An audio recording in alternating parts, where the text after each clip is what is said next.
Nossa, é só de fim de semana. Nada vai me parar, nada vai me parar, nada vai me parar, nada vai me parar, nada vai me parar, nada vai me parar, nada vai me parar.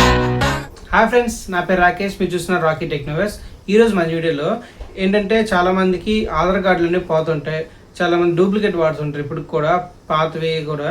So ఇప్పుడు ఏంటంటే చాలామంది update చేసుకున్నారు, అయినా సరే కొంచెం రావు కొంతమందికి వచ్చినా కొంచెం అదే పాత కార్డులు వచ్చి పోతుంటాయి, ఎక్కడో మర్చిపోతుంటారు. సో ఒరిజినల్ కాపీ మీ దగ్గర మంచిది కొంచెం నీట్గా ఉండాలంటే ఏం చేయాలి? నా దగ్గర నేను ఆల్రెడీ కూడా ట్రై చేశాను, ఇది ఆధార్ యాప్లో నుంచి అయితే డౌన్లోడ్ చేసుకున్నాను. సో ఈ విధంగా అయితే ఉంటుంది. అదైతే మాత్రం మీకు పాతది కొంచెం లో క్వాలిటీలో ఉంటుంది, ఇదైతే బాగుంటుంది. ఇది కొంచెం ఏటీఎం కార్డు ఆ హార్డ్ థిక్నెస్ అయితే మీకైతే ఉండడం జరుగుతుంది. సో ఇదైతే నేను సజెస్ట్ చేస్తాను. ఇది ఎలా పొందాలి అంటే స్క్రీన్ పక్కన అయితే మీకైతే స్క్రీన్ షేర్ అయితే చేస్తాను. సో దాన్ని బట్టి మీరైతే ఎలా మీరు కూడా దాన్ని అప్లై చేసుకోవడం అనేది మీకైతే అర్థమవుతుంది. ఫస్ట్ పాయింట్ మీరు ఏంటంటే మన ఛానల్ని సబ్స్క్రైబ్ చేసుకోండి, అలాగే ఈ వీడియో నచ్చినట్టయితే అలాగే లైక్ చేయండి, యూస్ఫుల్ అయితేనే మాత్రం. ఇప్పుడు ఏంటంటే మీరు ప్లే స్టోర్లోకి వెళ్ళాలి. ఫస్ట్ ప్లే స్టోర్లో వెళ్ళినాక మీరు ఆధార్ అని సెర్చ్ చేయాలి. ఆధార్ అనే యాప్ ఉంటుంది, అది అఫీషియల్గా మన ఇండియన్ గవర్నమెంటే పెట్టింది ఆ యాప్ని. సో అది మీరు ప్లే స్టోర్ నుంచి డౌన్లోడ్ చేసుకోవచ్చు, సేఫ్, అది ఏం కాదు. సో యాప్లోకి వెళ్ళిన తర్వాత మీరు యాప్లోన మీరు లాగిన్ అవ్వాలి. ఫస్ట్ మీ ఆధార్ నెంబర్ కానీ ఏ నెంబర్ అయినా ఇచ్చి మీరు లాగిన్ అయితే అవ్వాల్సి ఉంటుంది. సో నెంబర్ లాగిన్ అయిన తర్వాత ఓటీపీ వస్తుంది, ఓటీపీతో లాగిన్ అయిన తర్వాత ఈ విధంగా వస్తుంది. అప్పుడు మీరు ఏంటంటే మీకు starting first app preface open అవ్వగానే మీకు రైట్ సైడ్ కింద ఆల్ సర్వీసెస్లో మీకైతే ఇక్కడ చూడొచ్చు, మీరు ఆర్డర్ పీవీసీ కార్డ్ అని ఉంటుంది.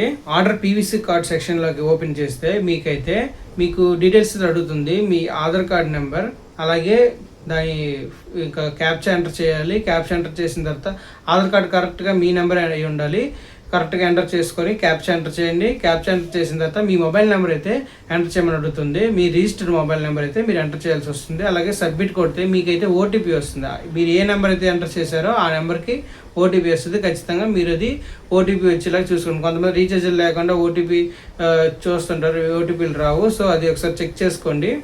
సో అలాగైతే మీకైతే ప్రాబ్లం అవుతుంది. ఖచ్చితంగా మొబైల్ నెంబర్కి ఓటీపీ సర్వీస్ అయితే ఉండాలి. సో ఆ ఓటీపీ మీరు వచ్చిన తర్వాత ఎంటర్ చేస్తే మీకైతే ఇంకో పేజ్ అయితే కింద అయితే మీరు టిక్ మార్క్ అయితే కొట్టాలి. టిక్ మార్క్ కొట్టిన తర్వాత అప్పుడు సబ్మిట్ కొడితే అప్పుడు నెక్స్ట్ పేజ్కి అయితే వెళ్తారు. పేమెంట్ గేట్వే అనేది రావడం జరుగుతుంది. మీరు ఫోన్పే, గూగుల్ పే ఏదైనా సరే, పేటిఎం అయినా సరే యూజ్ చేసుకొని మీరైతే పేమెంట్ కంప్లీట్ చేసుకోవచ్చు, ఎటువంటి ప్రాబ్లం లేకుండా. సేఫ్ అండి, మీరు భయపడవద్దు. సో మీరైతే ఫోన్పే కానీ వాడినైతే ఫోన్పే మీద క్లిక్ చేస్తే ఫోన్పేలోకి రీడైరెక్ట్ అవుతుంది. అక్కడ మీరు పేమెంట్ చేస్తే అప్పుడు మీకు అనేది ఆటోమేటిక్గా అది అమౌంట్ అనేది డెబిట్ అయ్యి నెక్స్ట్ మీకు ప్రాసెస్ ఏంటంటే అక్కడ పైకి అయితే వెళ్తుంది. ఎక్కడైతే ఆధార్ కార్డ్ అనేది ప్రింటింగ్ అవుతుందో వాళ్ళకైతే వెళ్తుంది, మీ అడ్రస్తో సహా మీ కార్డు అనేది క్యూలోకి వెళ్తుంది. సో ఇదంతా మీది ప్రింట్ అవ్వడానికి రావడానికి జస్ట్ 15 days, 10 to 15 days, ఈ ఇన్ బిట్వీనే రావచ్చు, బిలో 15 to 10 days అయితే వచ్చేవచ్చు, ప్రాబ్లం ఉండదు. మ్యాక్సిమం 15 days అనుకోండి, ముందుగానే వచ్చేస్తుంది, ప్రాబ్లం లేదు. సో దీనికి మీరు గమనించగలరు, కంగారు పడద్దు. మరి ఒక 2 weeks అయితే మాత్రం ఏం కాదు, వచ్చేస్తుంది. 50 rupees కాబట్టి మీకు అంత ప్రాబ్లం కూడా ఉండదు. ఇది ఆధార్ ఒరిజినల్ సైట్, లేదు మీరు ఆన్లైన్లో కూడా చేసుకోవచ్చు. ఆన్లైన్లో ఫేక్ సైట్స్ కూడా ఉంటాయి. ఇదైతే ఆధార్, నేను లింక్ కూడా కింద డిస్క్రిప్షన్లో ప్రొవైడ్ చేస్తాను మీకు అంత డౌట్ అయితే. సో ఇది మీరు చెక్అవుట్ చేయొచ్చు. అలాగే ఈ వీడియో మీకు ఉపయోగపడినట్టయితే లైక్ చేయండి. అలాగే మీకు ఇంకేమైనా డౌట్స్ ఉంటే కింద కామెంట్ చేయండి, నేను ఖచ్చితంగా రెస్పాండ్ అయ్యి దాని గురించి వీడియో అయినా చేస్తాను, లేదంటే ఆన్సర్ అయితే రిప్లై ఇస్తాను. అలాగే మా ఛానల్ అయితే సబ్స్క్రైబ్ చేసుకొని సపోర్ట్ చేస్తాను అనుకుంటున్నాను. ఇక్కడితో ఈ వీడియో ఎండ్ చేస్తున్నాను. జై హింద్.